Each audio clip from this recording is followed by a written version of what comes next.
All right, you guys, happy Thursday. I promised you I would do an episode on the JFK Files. Well, this is just the beginning of it. And what I can tell you guys in a sentence is that the conspiracy theorists, we were right again.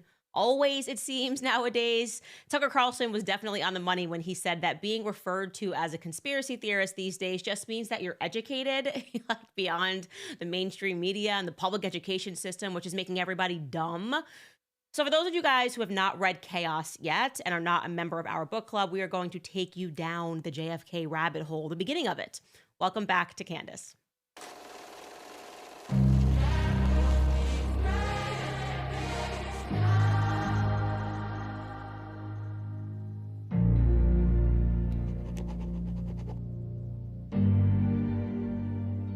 All right, guys, the JFK files have been cracked open. What does it mean? Well, what it means right now is that if you are a Jewish American citizen, it is really high time for you guys to understand that you are under no obligation to keep defending the state of Israel, okay? Anti-Semitism is not happening when people judge the foreign state of Israel. We have to say that right at the top. I should make everybody right now just get up and do the Pledge of Allegiance, like old-fashioned style, like you're just in your 5th grade classroom. I pledge allegiance to the flag of the United States of America and to the republic for which it stands, one nation, not under Israel, not under blackmail, okay? Like, we're all the same. We are Americans. And the only reason that you have that instinct, especially Jewish Americans, is because there's this existential crisis that has been ingrained in you since your youth. Like, you have been indoctrinated to believe that supporting that state is existential, really. Like, you're going to die if you don't. And we all have those things. It's cool. We've all been indoctrinated in some way or another in our youth. And that's kind of the social engineering of the classroom to make us really fearful. It's the reason why women are like, I support Planned Parenthood because I think men are going to take my ovaries if I don't. And then you kind of get older and you're like, wait a second, that doesn't really make any sense. Why do they fear the patriarchy? It's just a fear-based education system. Anyways, let's get to the beginning of it, really, and kind of make you understand where the conspiracy theorists were coming from since before these files got released. Okay, so we all know what happened on November 22nd, 1963. JFK was shot. President JFK was shot sitting alongside his wife in a vehicle that was traveling through the streets of Dallas. Now, it is important before we get into that you have a historical understanding of some other facts. Before Kennedy was elected president, Eisenhower was president. And right before Eisenhower left office, he warned the American public that a shadow was building, a shadow government, so to speak, was building in the background. He referred to it as a military-industrial complex. I want you to take a close listen to his words here. We annually spend on military security alone more than the net income of all United States corporations. Now, this conjunction of an immense military establishment and a large arms industry is new in the American experience. The total influence, economic, political, even spiritual, is felt in every city, every state house, every office of the federal government. We recognize the imperative need for this development, yet we must not fail to comprehend its grave implications. Our toil, resources, and livelihood are all involved. So is the very structure of our society. In the councils of government, we must guard against the acquisition of unwarranted influence, whether sought or unsought, by the military-industrial complex. The potential for the disastrous rise of misplaced power exists and will persist. We must never let the weight of this combination endanger our liberties or democratic processes. We should take nothing for granted. Only an alert and knowledgeable citizenry can compel the proper meshing of the huge industrial and military machinery of defense with our peaceful methods and goals, so that security and liberty may prosper together. So he's giving this warning, and it's interesting because obviously many of us were not alive during this time. Many of us who were alive during this time certainly wouldn't maybe recall that speech, but he's saying that this is new. Like, this idea of America always being at war is new, and it's not new to us. It's just like we can't stop being at war in the Middle East, Ukraine. It's like a game of whack-a-mole. Like, the military-industrial complex is obviously real, and it exists, and we refer to this now as the deep state. And you should know that when JFK became president thereafter, he was explicitly against war. You have to understand, he too agreed that there was no need for us to be engaged in never-ending war. We're supposed to win World War II. And it turns out that there was something operating in the background that didn't really want that. And so Eisenhower's warning that these people could have undue influence, whatever this magic force is in the background, could have undue influence on American policy. And Kennedy gets in office and he's like, I'm not about this war. Take a listen to what he had to say at American University. This speech was given on June 10th, 1963, just a few months before he was assassinated. I realize the pursuit of peace is not as dramatic as the pursuit of war, and frequently the words of the pursuers fall on deaf ears, but we have no more urgent task. Some say that it is useless to speak of peace or world law or world disarmament, and that it will be useless until the leaders of the Soviet Union adopt a more enlightened attitude. I hope they do. I believe we can help them do it. But I also believe that we must re-examine our own attitudes as individuals and as a nation, for our attitude is as essential as theirs.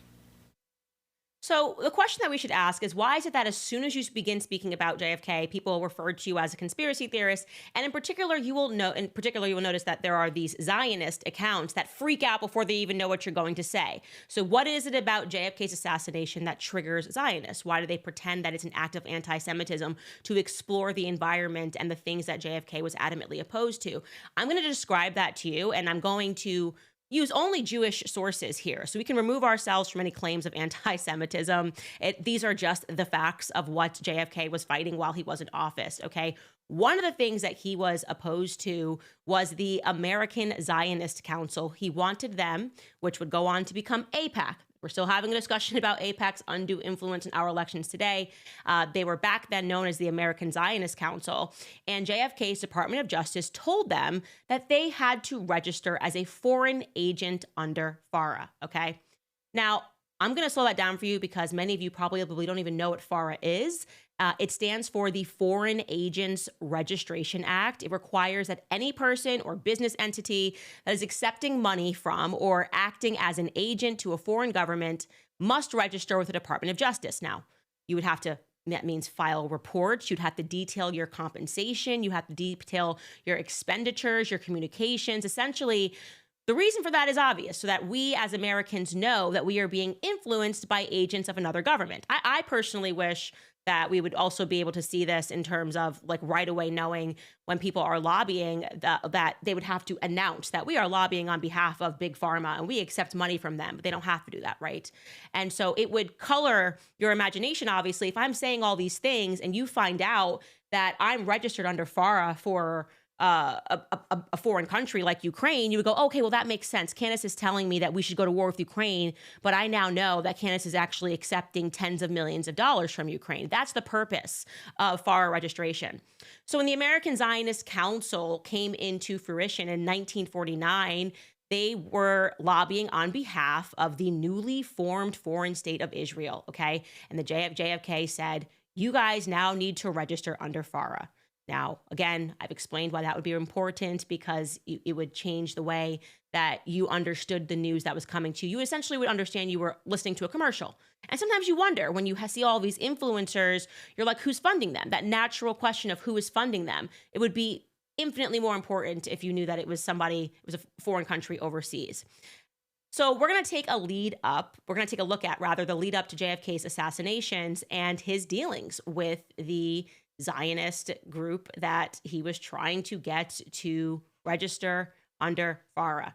Look at this website, okay? This website, and I wouldn't have a top of this. I want to know, Skylar, if you don't mind actually showing the Israel Lobby Archive. Okay, so I'm going to take you through just a timeline, and you can actually click and see these documents. These are documents that are published publicly. They all actually exist.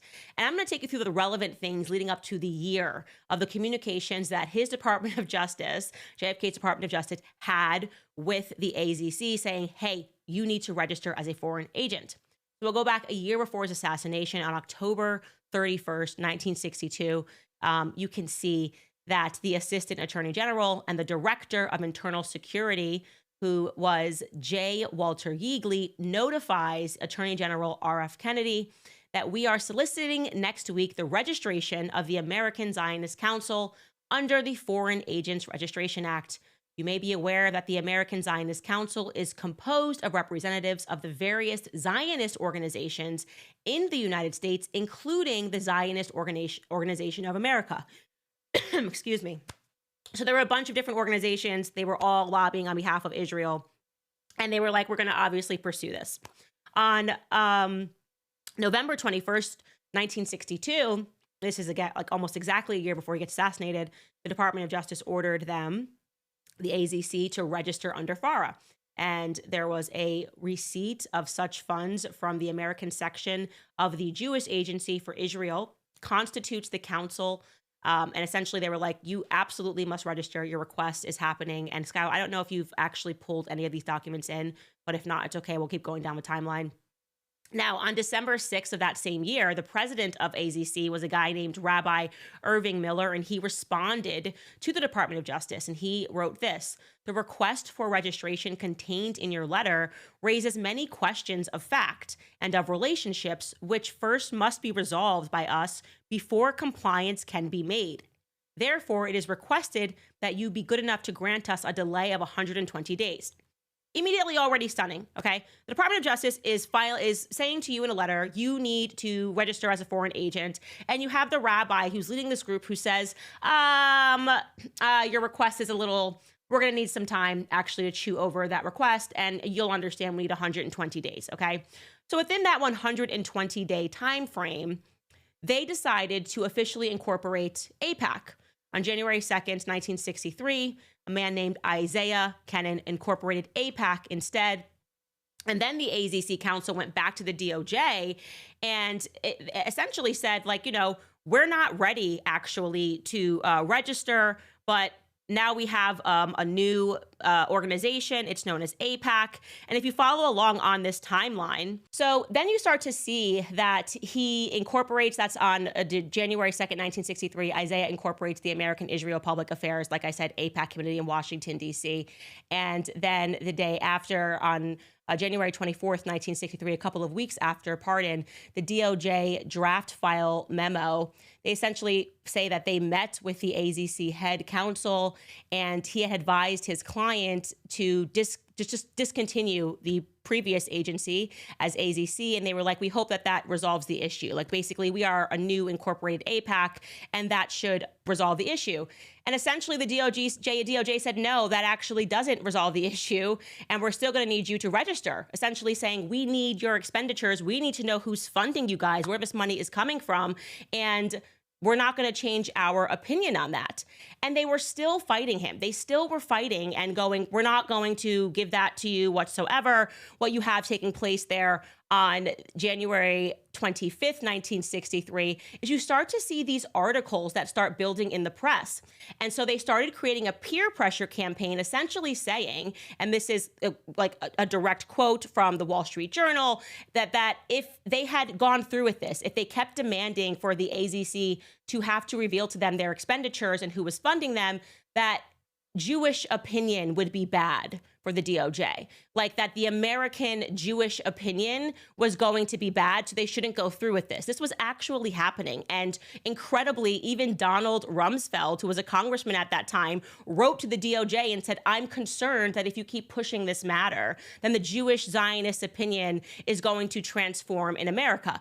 Absolutely wild. Like, this is the Department of Justice telling you to register, and now you are essentially lobbying politicians and you're lobbying journalists to start writing these articles and to essentially seed into the American mind and to seed into the political mind that this request is inappropriate. It's entirely inappropriate because how dare you ask us to register? That doesn't make any sense. Don't you understand that we're Jewish and this isn't going to look good for you? That you can literally go to this website and look through the filings and look through the newspaper clippings, and this is the reality. There was a peer pressure campaign not unlike what we see today. When I speak about AIPAC and I speak about these journalists who act like hitmen, and if you don't acquiesce to whatever it is the state of Israel wants, they are out there calling you Hitler, anti-Semitic. They've got all of these influencers on an orbit online who we can assume are receiving money in some capacity, but we'll never know because AIPAC is now a 501c3 and they never had to register as FARA, but they did this right in the beginning. And guess what? FARA came back and said, we don't care. We can bring that up, that timeline. FARA came back and said, we don't care, okay? That's not going to change anything. You are actually going to still have to register. It doesn't matter how many press articles are written. We are going to interpret this according to the law and not according to the feelings of Jewish Zionists in America. And so they go on, and you go back through this timeline, and it gets more and more aggressive. And finally, what happens is that Hoover, who was heading up the FBI at that time, says, do you want me to get involved? Is it time now for us to swoop in as the FBI and essentially say, you register or else? Like, are we at the point now essentially where we need to make arrests? And they're getting very serious about this because they had already ordered for them to register within 10 days. And they still declined to do it. They still did not move whatsoever. And so they're sort of mulling this over, like, should we get the feds involved at a higher level? Should we get the FBI involved rather? And suddenly, FARA comes back as well and says, like, we absolutely think that we should get them involved. Then you see this, like, measly attempt from the AZC Council to say, well, will it suffice if we show you our income statements? And FARA says, absolutely not. This is absurd. This is a year on now, again, leading up to Kennedy's death. And you can see there on October 11th, 1963, the DOJ demands for AZC to register. The department expects a response from you within 72 hours with regards to this matter. And then you can see on the 17th that Walter Yeagley noted of a DOJ AZC a meeting that they essentially said they were making a plea for no registration, stating it was the opinion of most of the people that were affiliated with the council that such a registration would be so publicized by the American Council on Judaism that it would eventually destroy the Zionist movement. Now, I want you to think about that. If all you have to do to be, like, it's not a crime, you can be a foreign agent, right? If all you have to do once you become registered under FARA is to reveal your expenditures, reveal how you are being funded, allow people to understand where you are getting this money from, why would they be this opposed to it? A year on, using lawyers, calling judges to get involved, trying to persuade the public, trying to essentially cause a smear campaign and saying that it's going to radically shift Jewish opinion, that it's going to put Jewish, the Zionist movement on pause. What would it have plausibly revealed if they had done that? I don't know the answer to this. And I'm never going to know the answer to this because what we do know is that a couple of weeks later, JFK got shot, okay? Now, if you're instantly connecting the dots and going, oh, well, of course, it must have been a Zionist who did this, I think that would be a little bit too far of a stretch. But when you compare the policies of JFK, who did not want them to be funded, and what was running parallel to this, of course, was that he was on the phone arguing, screaming, having fights with Prime Minister Ben-Gurion of Israel, because he also did not want Israel as a state to become nuclearly armed, okay? And they're fighting on the phone. They still won't declassify these arguments that he was having, but they absolutely were at each other's throats and they hated each other. And he was very opposed to the Dimona reactor. This is something that you can even find in speeches like the Gaddafi speech. When he speaks about what really happened to JFK, everybody knows that he was opposed, strongly opposed to Israel and nuclear armament. He kind of just leaves that out there. When you add those two things together, you go, okay, well, would it be a conspiracy to suggest that Ben-Gurion and the state of Israel hated him and he was opposed to them and he was opposed to them getting funding and he was opposed to them having undue influence in American politics, and then he dies?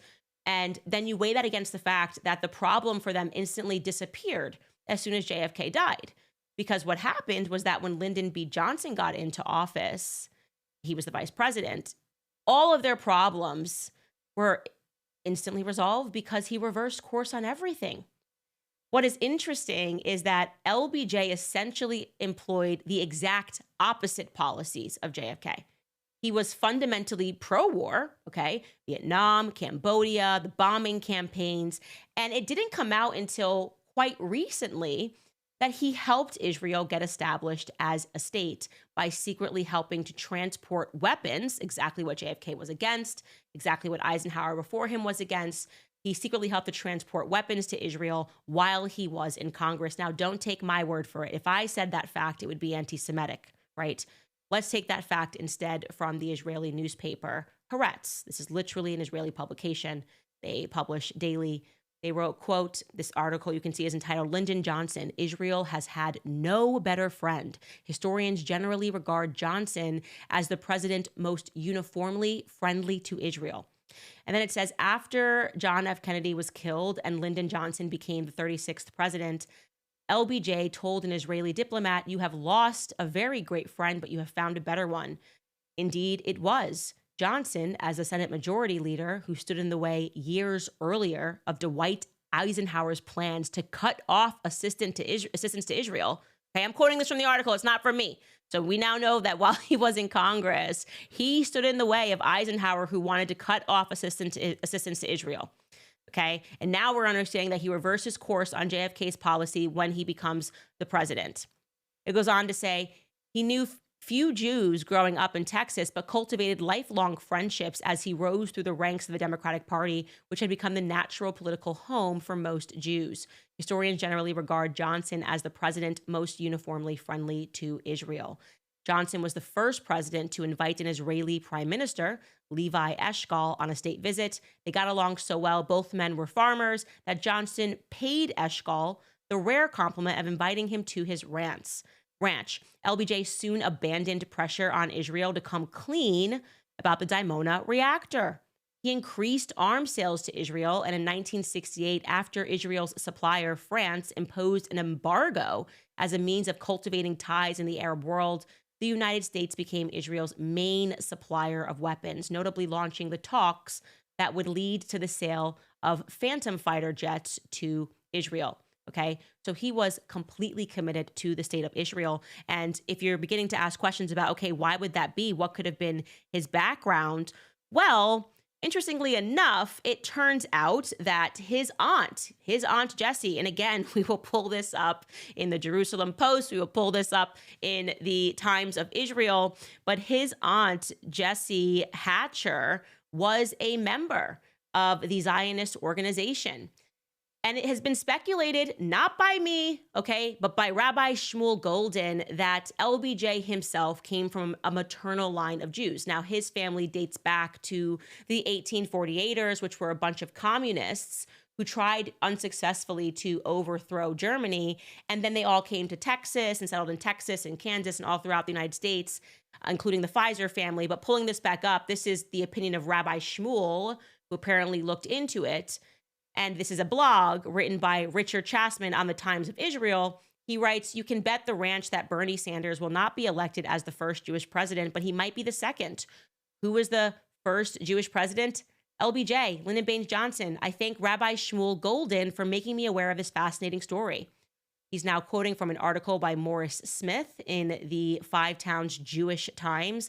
Lyndon Johnson's maternal ancestors, the Huffmans, apparently migrated to Frederick, Maryland from Germany sometime in the mid-18th century.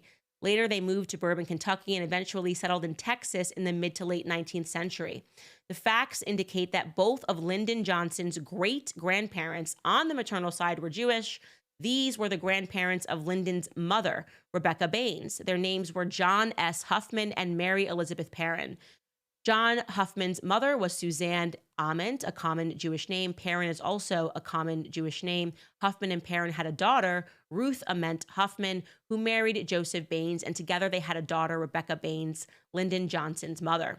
The line of Jewish mothers can be traced back 3 generations in Lyndon Johnson's family tree. There was little doubt that he was Jewish. Now, again, that is coming from Jewish sources. They will call that a conspiracy. I am just telling you, these are the facts in terms of his assistance and being the greatest friend, the greatest presidential friend that Israel has ever had.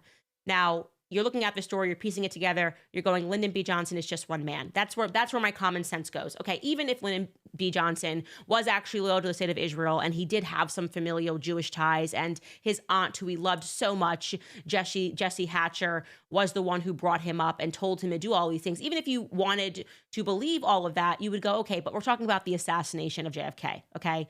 That would require help and assistance from the state, the deep state, namely the CIA.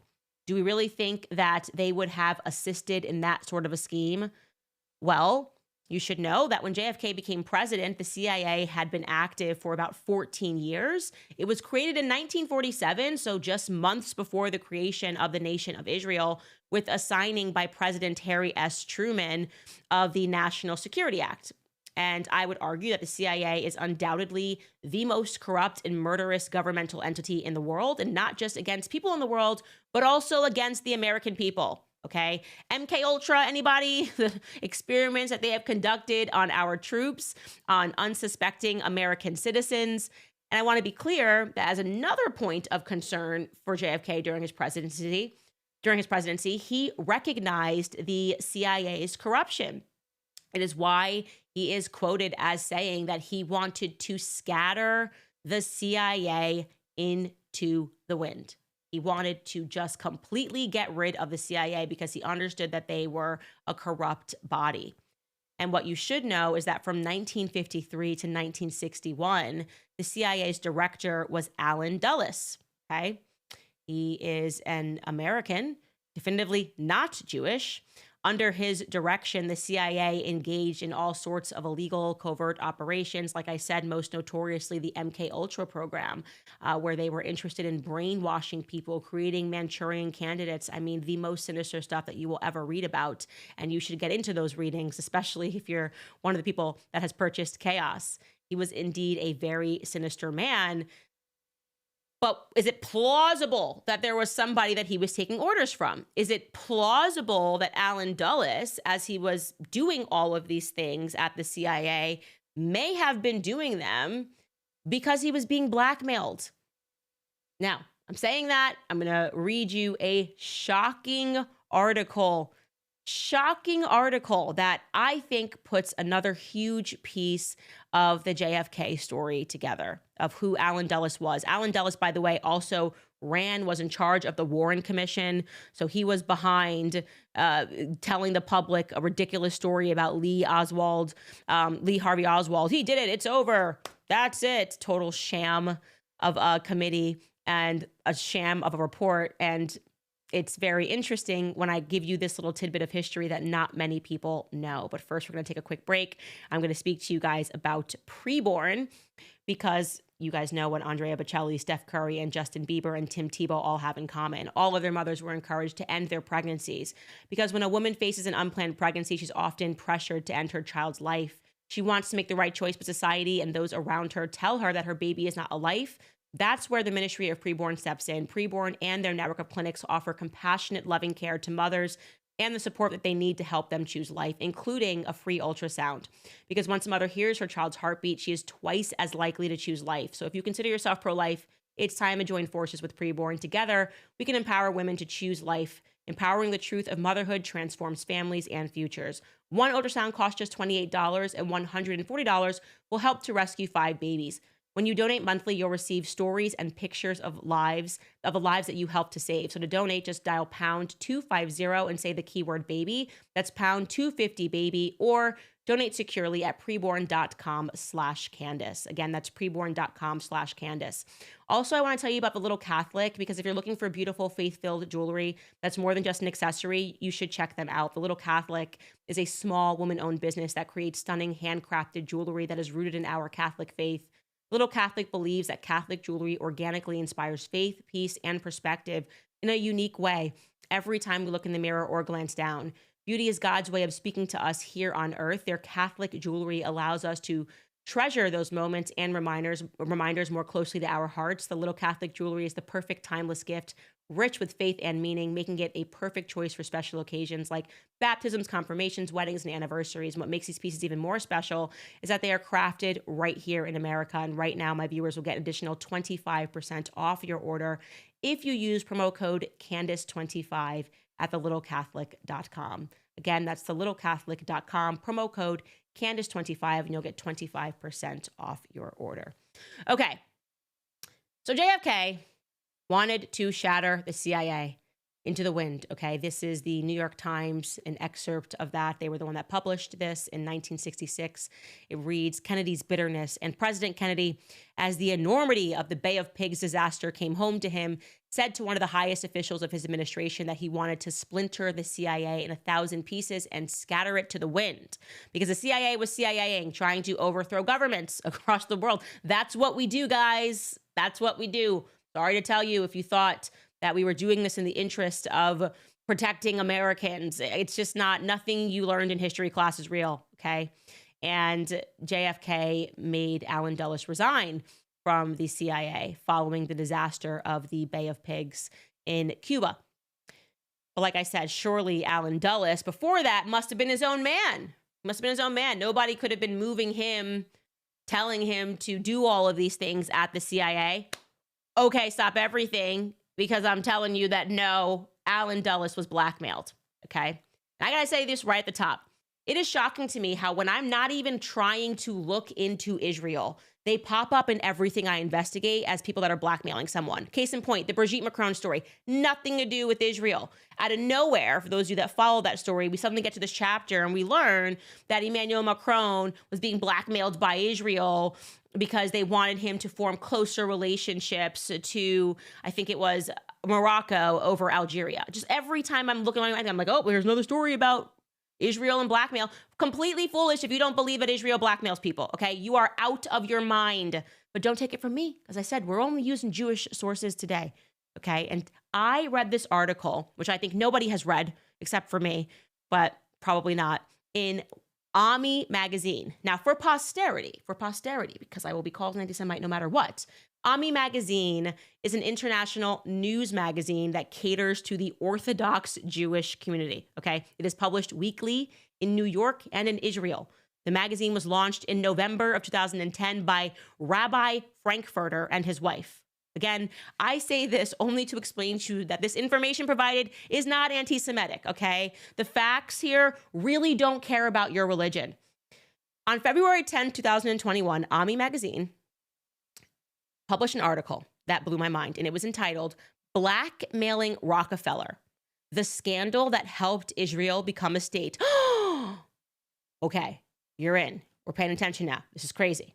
In the article, the writer, John Loftus, reflects upon how he once upon a time co-authored a book that was called The Witness Tree. So I'm going to read to you what he says about that book. He writes, back in 2008, I had written a historical novel about Reuven Shiloah.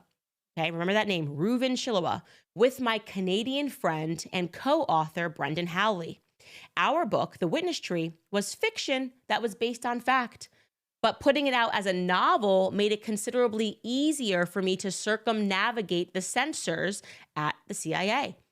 Despite 5-star reviews, the only copies ever published were by Random House Canada, and they are difficult to find in print.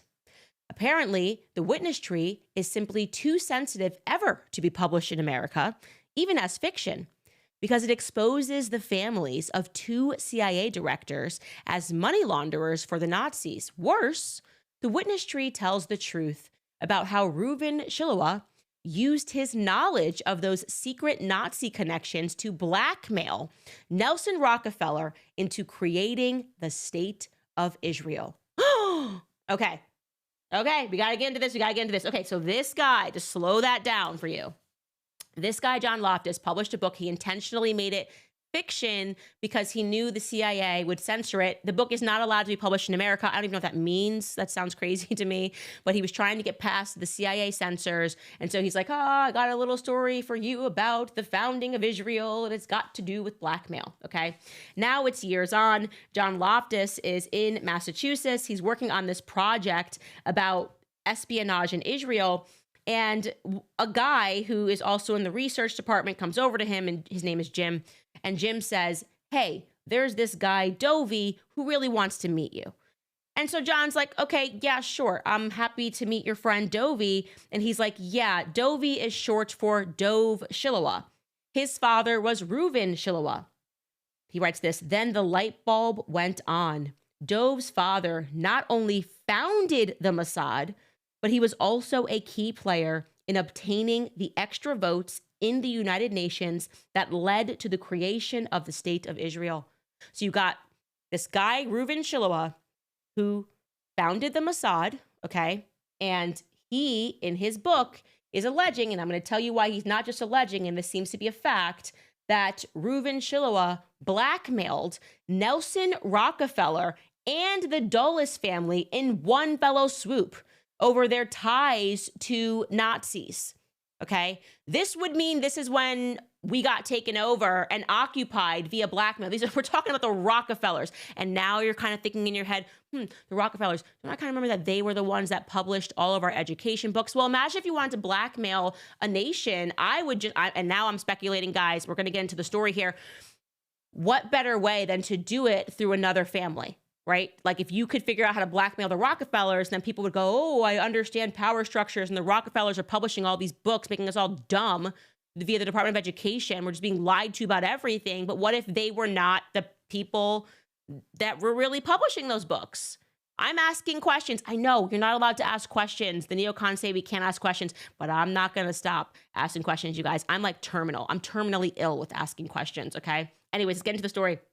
So he is saying that what happened, and this is just a little bit about him, it was a year after I became famous. Again, this is the writer of this article is John Loftus. It was a year after I became famous. In 1982, I had been the subject of a double segment on the 60 Minutes news show. It won the Emmy Award for Outstanding Investigative Journalism. As a former federal prosecutor at the Justice Department, so that's who John Loftus is, by the way, a former federal prosecutor at the Justice Department, I exposed Nazi war criminals who had been hired by some U.S. and NATO intelligence agencies. Like I've said to you, we said all this stuff about Nazis, but then we just hired them and brought them over. Operation Paperclip, it's all crazy. We're lied to about everything. For a few months, I was a two-bit celebrity, and then it was all forgotten. The next year, I worked at a law firm in Brockton, Massachusetts. I received a phone call inviting me to have lunch with an important Israeli scholar. Someone from the Israeli consulate would drive him down from Boston and accompany him. We met at a restaurant in Brockton. He was a charming older man, bald spot on top, white hair on the sides, and sharp as a tack. We got along well. And then he came to the purpose of his visit. What did I know about the UN vote on the partition of Palestine? He's talking about Reuven Shiloah, okay? So Reuven Shiloah pays him a visit in 1982, and he wants to speak to him about the UN vote on the partition of Palestine. So he's learning this directly from the founder of the Mossad, Reuven Shiloah. And this is the reason why, flash forward years later to 2021, whenever this was publicized, maybe it was a couple of years before then, Reuven's son is now coming to him and being like, what'd you know about my daddy, the founder of the Mossad? Okay, let's just jump back into this narrative, okay? So here is the story that he learned from Reuven Shiloah, the founder of the Mossad. He writes, as readers of my column know, before World War II, Allen Dulles and his brother, John Foster Dulles, like the Dulles Airport, set up a series of front companies to disguise the fact that their client, Nelson Rockefeller, had invested heavily in the Third Reich industrial complex and was supplying Hitler with oil. Okay, I didn't know that until I read this article, but apparently the Rockefellers, all they cared about was oil and money, and they figured out, let's hire the best lawyers in the biz, the Dulles brothers, to hide all of these transactions that allow us to supply Adolf Hitler with oil. Prescott Bush, the father of future President George Herbert Walker Bush, did as he was told and agreed to become the American fall guy, sitting on the boards of half a dozen Nazi front companies as a placeholder for Rockefeller. So now this brings in the Bush family, another neocon dynasty, okay? The Bushes are now involved in this. He was told to sit on the board of all of these front companies. In reality, they're just moving oil to Adolf Hitler. This is crazy. This is all crazy. What happens next? What does Reuven Shiloah tell this guy? Okay. Prescott Bush had nothing to fear sitting on the board of all these companies. Why? The Dulles brothers were the best lawyers in the world at hiding illegal investments, or so they thought. You see, their sister, Eleanor Dulles, knew all of her brother's dirty secrets, okay? Eleanor, it's always a woman. Eleanor was the family scandal. Look at her. Okay, Eleanor Dulles, Alan Dulles' sister. She had married a Jewish professor. Having a Jew in the Dulles family created a bad image for their German clients. So like, Eleanor, what are you doing? Like, you're married to a Jew and we're like, giving oil to Adolf Hitler. This is not a good look, okay? We're not into this. You marrying a Jewish professor. It goes on and says, Eleanor always blamed her brothers for driving her Jewish husband to then commit suicide. So she started making copies of the records concerning her brother's front companies for the Nazi money laundering, including some of the Nazi codes. According to my sources, she gave them all to a man named Reuven Shiloah. Mind blown. Literally mind blown. You guys are like, where is this? I'm going to link this story. I promise to drop it right now in the chat. You can find it. I just told you, Ami Magazine. Google it. Ami Magazine, talking about how the Mossad blackmailed in one fell swoop the Bushes, the Rockefellers, and the Dulles family. Okay, and he's published a book on it. So you can go, you actually apparently can't get this book in America. It's hard to get your hands on in Canada, but you maybe would be able to find a digital copy of The Witness Tree. I have not read this book, by the way. I've only read this article. When I read this article, I was mind blown. And genuinely, I was just going like, I'm trying to connect with dots here. Like, what? Like, America clearly got occupied at some point. And I don't understand what could have possibly happened. Like, how did all of these American companies suddenly become completely subjugated? And it seems like we're just constantly doing Israel's bidding. And I find this article and my mind is blown. And this is not anti-Semitism, my friends. This is Ami Magazine. It's very Jewish, okay? I probably wasn't even allowed to read it. I'm not an Orthodox Jew. I don't even know if I'm allowed to read it, but I read it. And now you're going to read it, and things are getting crazy. So you just have to accept that these are the facts. This is not a conspiracy theory. No one can debunk this article. So the reason why Dovey, Reuven's son, was coming to Reuven was because Jim explained that Dove wanted to talk to me about his father, who had died at the age of 49. So apparently Reuven Shiloah died at the age of 49 when he was only 18 years old. When the video call started, Dove said to me, I think you may know more about my dad than I do. And then he looked at him. At this time, Dove was really old. Dove was 80 years old. And he said, how do you deny an 80-year-old man the truth about his father? So we began to talk. And then he tells him about his dad and how that was then, now you can look into Nelson Rockefeller's involvement in getting, like I said, them to vote on allowing Israel to become a nation. And another piece comes together. Okay. And here's my perspective. Israel's been corrupt since its founding. I don't know how anyone could deny that. And when you learn that these methods have been employed forever and that they had their hand in the CIA via Alan Dulles directing policy, it just becomes even more crystal clear. And like I said, they're just involved in so many blackmail scandals. Remember the Matt Gaetz story? Do you remember? Find that episode on my podcast after this. My mind was blown. Thinking about what happened to Matt Gaetz for no reason at all. We're covering why Matt Gaetz is no longer going to be a part of the Trump admin. And out of nowhere, we get an Israel blackmail story. I was like, why is Israel always involved in every story pertaining to blackmail? Because they've been running a very sophisticated blackmail op. That's just the reality of things. And they desperately didn't want to register. AIPAC, so desperate. I'm not saying that this had to do with JFK's assassination, but I'm just helping you guys put pieces together by just asking questions. Dun, dun, dun. How dare you ask questions? So here's the truth, okay? Israel has always been interested in controlling American minds. And now, when you understand that they blackmailed the Rockefeller family, which prints American books, the Rockefeller family, which is involved in American medicine, okay, you start to ask a lot more questions. And the evidence is overwhelming that they've always had an investment. Of course, they were tiny. There's no way they could have survived this long without taking over our military, okay? Without taking over or blackmailing and getting involved, the Mossad and the CIA. I think they're the same body, and they have been for a very long time.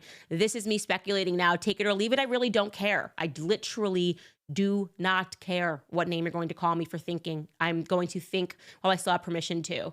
And as I said, I think the evidence is overwhelming. In many ways, I would say Israel has been so ahead of us in terms of understanding the importance of education and the information war and propaganda. Example, Wikipedia. A go-to source. Again, like I said, they just pop up everywhere. A go-to source for so many people regarding what the facts are. You do a quick search, Wikipedia comes up first, and then you find out via a video of Naftali Bennett, who became a prime minister. The prime minister of Israel is in this video I'm about to show you, discussing how as soon as Wikipedia hit the map, they were infiltrating, training Zionists to become the editors. This is a real clip of a future prime minister of Israel. Take a listen. With My Israel has arranged instruction day for wiki editors. The goal of the day is to teach people how to edit in Wikipedia, which is the #1 source of information today in the world.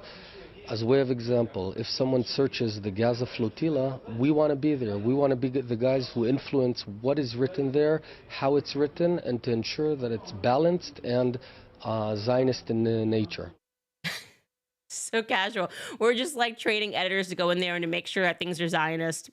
You know, look up anything, it's going to be like Zionist spin on it. So it's like, this is not, none of this stuff is conspiracy, guys. And it's like putting together a puzzle, questions that we all have about our government and why it just seems impossible for the media to tell the truth when anybody questions anything about the foreign state of Israel. And my goal in doing this and showing this is that I hope that people who are Jewish Americans can understand that they too are being influenced by the state. Like they too are being led to believe that like if they don't attack every single person who says anything about the state of Israel, there's a lot of things to critique or ask questions about, that somehow they're going to wake up one day and be in a second Holocaust. And that's not the reality, because you're American. So it's American gang gang. You just be American, say rah, rah, rah, USA. You don't even want to move there. You know you don't. This is a great country. It's a wonderful country.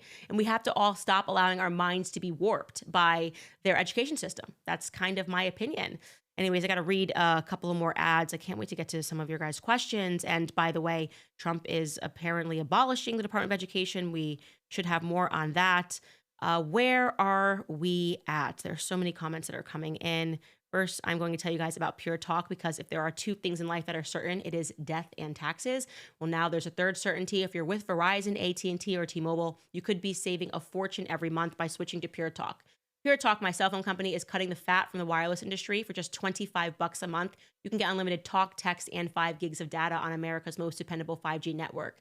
The average family of 4 saves over $1,000 a year when they switch to PureTalk. That's real money back in your pocket. And with PureTalk's U.S. customer service team, you can switch hassle-free in as little as 10 minutes. You can even keep your phone and your phone number. Right now, go to puretalk.com/Owens to make the switch, and you'll save an additional 50% off your first month. Again, that's puretalk.com/Owens to start saving today. PureTalk, wireless, by Americans, for Americans. Also, American Financing. I don't know everyone's exact financial situation, but if you are like thousands of homeowners that American Financing speaks to every month, you're likely struggling to keep up, barely making ends meet, drowning in this high interest debt environment. And it's not your fault at all, because life did in fact get more expensive. Inflation hit people hard. So if you're carrying around a credit card balance with 20% plus interest rates while your mortgages sit untouched, then you're ignoring the one thing that could turn it all around, which is your home. And this is where American Financing can help you. Would you trade 10 minutes of your time for a shot at saving an average of $800 every single month?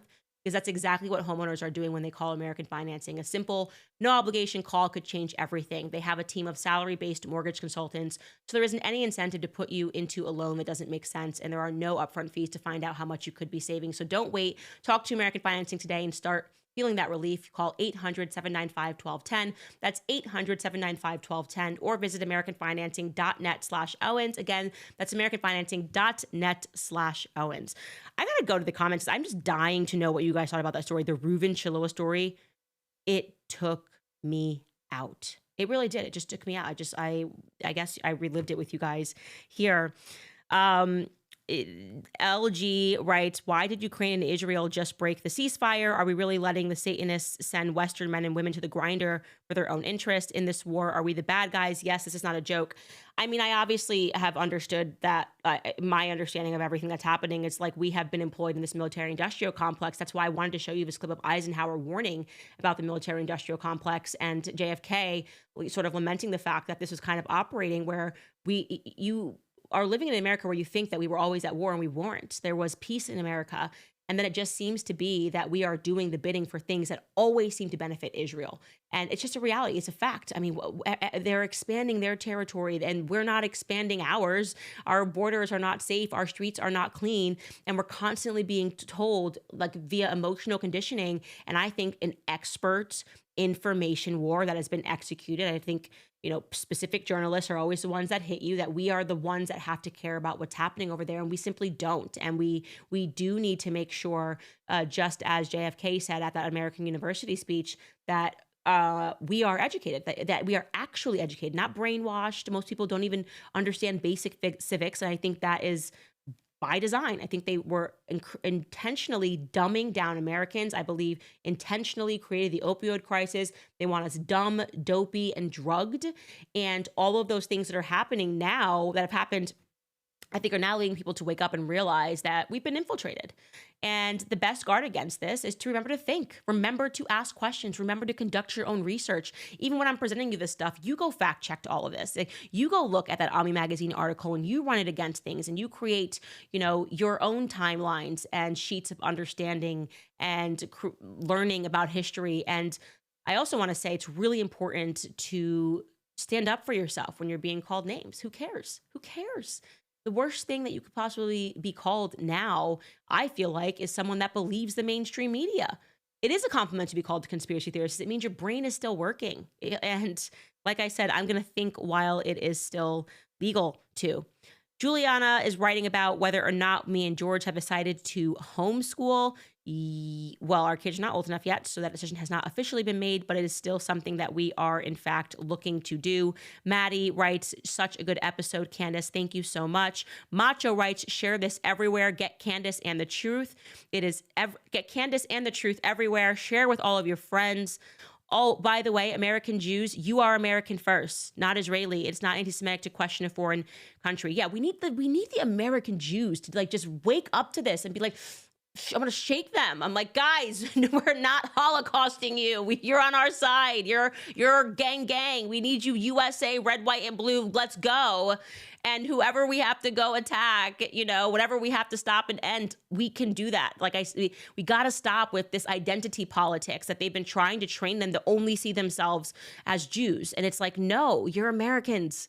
And I know tons of Jews who think they are Americans. I'm kind of like painting a broad stroke here, which isn't exactly fair, but you get the point. Is that you get people and they truly believe what they're reading in the media, and they don't realize that they are being influenced by people who likely are accepting money to keep you constantly hysterical and to make you think that the shadows on the wall are real, and they're not real. Okay, you're going with us. Pack up, get in the car. We're going for a drive. Renata writes, I would give my left foot for Candace to do a deep dive on Thomas Matthew Crooks. I like it. No way this kid just acted alone and no social media presence at all. The more ridiculous thing was them trying to tell us it was Iran. Like, it's just, I'm so tired of every single time Bibi Netanyahu wants to go to war with someone. They're like, oh my God. And it's just an irony that this person that he wants us to go to war with is trying to shoot the president. Like, come on, dude. You guys have been doing this for too long, Israel. It's just catching up with you. That's it. It's just catching up. That's all. It's natural. The pendulum had to swing back, and it's swinging back towards Israel pretty hard right now. And you can sense the neocon frustration, like the Bush people. That's why we call the Bush neocons. It's because, well, they were blackmailed. According to this guy, according to John Loftus, who I am not. I am not John Loftus. Allegedly. No, all those people are dead. I don't have to say allegedly. I can just say, yep, they were blackmailed.